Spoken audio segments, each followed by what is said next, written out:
The Pope's death puts into action a procedure established over centuries as the Church searches for its next leader. I want to bring in Matthew Schmaltz, professor of religious studies at the College of the Holy Cross in Massachusetts. Thanks for joining us. Thank you for inviting me. Well, first, there's some immediate steps connected to the late Pope's apartment and possessions carried out immediately. For people who may not be familiar, what's going on today at the Vatican? Well, this is a period called sede vacante, which means the seat or throne of Peter is vacant. And so his room will be sealed and his papal ring will be destroyed. And then preparations will be made for his funeral, a period of mourning, and then the conclave. Speaking of the conclave, Professor Schmaltz, what's the process for selecting the next pope in the conclave? Well, conclave in Latin means closed or locked room. And so what will happen about 2 weeks after Pope Francis's funeral is that the cardinals, who are the ones who will elect his successor, will gather in the Vatican's Sistine Chapel behind locked doors and then discern who will be the next pope of the Catholic Church. And it's a process that sometimes can be very quick, but it can also last months. I don't think it'll last that long this time, but because this has been a special pontificate, the next conclave might be complex and be a little longer than we expect. Well, we have to talk about what's on our screen right now, the trademark white smoke. Can you talk about how that signals to the world that a new pope has been elected? Right. So the cardinals go through 4 ballots a day. And when they're not able to choose a successor, the ballots are burned to produce black smoke.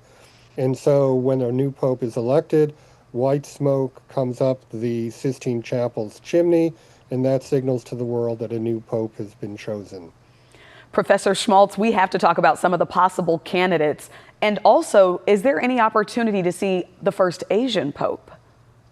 I think there is certainly a great opportunity to see the first Asian pope, particularly in the person of Luis Tagle, who used to be Cardinal Archbishop of Manila. He's one of Pope Francis's favorites, and certainly because he's been heading a dicastery or a Vatican office that deals with bishops, he'll be well known among the cardinals. So he certainly would be a top candidate. Just really quickly, as the faithful across the world mourn the loss of Pope Francis, for those who are not Catholic, how significant is the death and election of a new pontiff moving forward?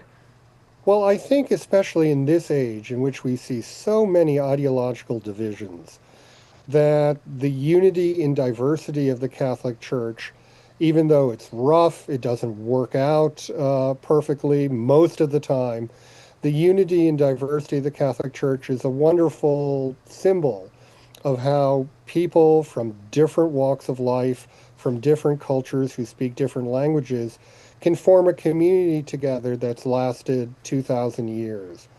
And so certainly the Pope is a trendsetter in terms of international discussions about policy and crucial social questions, but he's also a symbol of unity. And I think in this day and age, a symbol of unity is what many people need. Professor Matthew Schmaltz, thank you so much for taking the time and giving us some context on this very important moment in history. Thank you for inviting me. On WFAA Plus right now, you can watch a special that we've done here at WFAA featuring extended interviews with Fort Worth Bishop Michael Olson and a historian from the University of Dallas. Stay with us here on air, online, and on WFAA Plus as the Vatican gives us new information about what's next after the Pope's death. We'll bring you each and every step along the way.